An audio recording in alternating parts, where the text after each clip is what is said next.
Olá, tudo bom com você? Peço que junte-se ao nosso canal do YouTube, curta, comenta, compartilhe.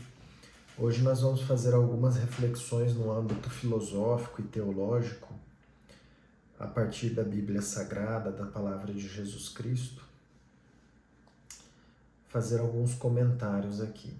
O grupo lefevrista, que é uma seita, um grupo sectário, a Fraternidade Pio X, busca consagrar novos bispos, contrariando as decisões do Vaticano, que não os apoia e os rejeita.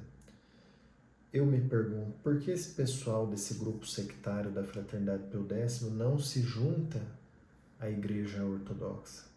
Eles deveriam abandonar a heresia de Lefebvre e juntar-se às igrejas ortodoxas genuínas, porque dessa forma eles vão poder praticar o Evangelho com liberdade. E não ficar com essa hipocrisia de falar que apoia o Vaticano e depois faz uma consagração de bispos e padres contrariando ao Vaticano. E eles não conhecem a Igreja Ortodoxa, eles nem sabem o que é a Igreja Ortodoxa. Uma vez eu conversei com um pseudo-padre lefevrista e para ele a Igreja Ortodoxa era esses patriarcados de Moscou, de Constantinopla, que são, na verdade, outro tipo de igrejas, né? São falsas igrejas.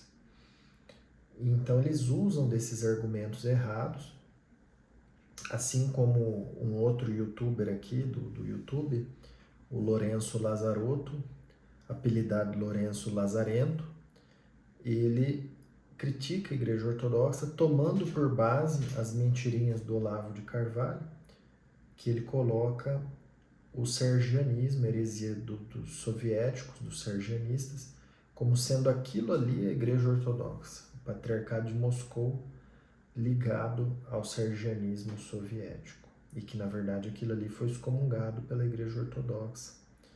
Tanto São Filarete de Nova York, São João de Xangai, por exemplo, ambos excomungaram o Patriarca Sérgio de Moscou.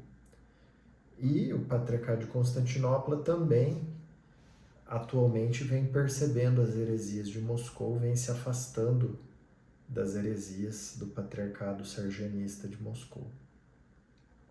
Mas essas reflexões são importantes para que as pessoas possam se voltar para o Evangelho, para que as pessoas não sejam enganadas pelo pecado da idolatria, que é um pecado muito forte no âmbito do catolicismo. A idolatria ao Vaticano, a idolatria às estátuas, etc. E o que acontece? Agora, recentemente, um bispo modernista ligado ao Vaticano, ele quer canonizar a rainha Isabel da Espanha, que é uma rainha lá da época de Cristóvão Colombo. Porém, nós temos que ver que essa rainha Isabel, ela tomou terras de Portugal por meio do Tratado de Tordesilhas, que o Tratado de Tordesilhas foi uma prática corrupta. Esse tratado foi feito para favorecer a Espanha, com apoio de um papa espanhol, que foi Alexandre VI, um papa corrupto. Então não faz sentido canonizar essa mulher como santa, né? Mais um escândalo de corrupção do Vaticano, que agora já saiu no jornal, inclusive o próprio João Paulo II, que foi um papa muito criminoso, muito bandido, Papa João Paulo II, está envolvido na lista do Jeffrey Epstein, que é um corrupto dos Estados Unidos. Então, João Paulo II não era santo, né? Muito menos Papa Alexandre VI ou a Rainha Isabel da Espanha. E tudo isso, essas fraudes do Vaticano são usadas para afastar essas pessoas que buscam crescimento espiritual dos caminhos da Santa Igreja Ortodoxa. Então essa reflexão que eu faço é importante, e aqui eu estou refutando o Lourenço Lazarotto, que aqui eu apelido ele de Lourenço Lazarento, e eu refuto também essa seita que é a Montfort, né, feita pelo Orlando Fedeli. É uma seita que também engana muitas pessoas, que hoje em dia está com um pouco de conluio ao lefebvrismo, E o Orlando Fedeli, ele teve assim esses problemas, ele era um pouco transtornado psicologicamente, era um pouco louco, por isso ele criou essa seita, que é a Monfort, que hoje é usada para aplicação de golpes financeiros. A Monfort hoje ela caiu em descrédito das pessoas porque aquilo ali se tornou um âmbito de golpes financeiros e de coisas mais absurdas possíveis. Então fica essa reflexão para que nós possamos conhecer o Evangelho, entender que o Patriarcado de Moscou não é a verdadeira Igreja Ortodoxa, não é uma Igreja Ortodoxa genuína, e essas pessoas como Orlando Fedeli, os lefevristas, a próprio Lorenzo Lazarotto, que é o apelido de Lourenço Lazarento, eles usam do sergianismo, que é uma heresia condenada pelas igrejas ortodoxas genuínas, para tentar condenar a ortodoxia, em vez de condenar apenas o sergianismo.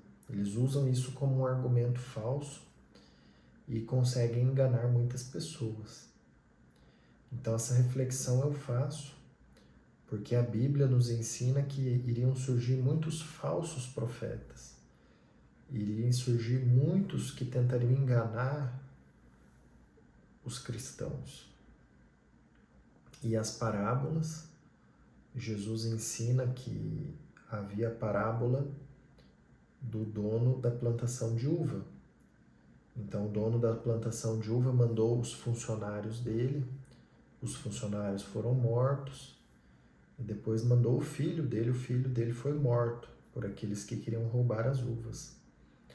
Então muitas vezes surgem os falsos profetas que querem roubar as uvas. E quem são essas uvas? São as ovelhas, os cristãos, que precisam conhecer a palavra de Deus. E são enganados por essas seitas como o catolicismo, o lefevrismo, a Opus Dei, que está envolvida inclusive no assassinato de uma criança, que é a Emanuela Orlandi, e o próprio Papa João Paulo II era corrupto, assim como o Papa Alexandre VI. Então o Papa João Paulo II esteve envolvido na morte dessa criança, no assassinato de uma criança, que é a Emanuela Orlandi, e agora já saiu aí no jornal que o João Paulo II ele era próximo do Jeffrey Epstein, que é um criminoso que está nos jornais dos Estados Unidos. Então João Paulo II não era santo. E o Alexandre VI também não era santo. Inclusive alguns padres modernistas estão querendo canonizar a Rainha Isabel da Espanha. E essa Rainha Isabel, ela teve um esquema de corrupção com o Papa Alexandre VI para tomar as terras de Portugal. Que isso até hoje fez com que se diminuísse o território do Brasil, por exemplo. Porque o Papa Alexandre VI, sendo ele próprio espanhol, favoreceu a Espanha em detrimento de Portugal. Então essas reflexões sobre a corrupção do Vaticano e desses grupos sectários, como a seita Monfort, ou a seita lefevrista, de maneira geral, ou o Opus Dei, ou o Arautos do Evangelho, são seitas que nós precisamos combatê-las com a luz do Evangelho verdadeiro da Santa Igreja Ortodoxa. A própria Opus Dei está envolvida nesses esquemas do Vaticano, na morte dessa criança, que é Emanuela Orlandi. E tudo isso vai sendo revelado.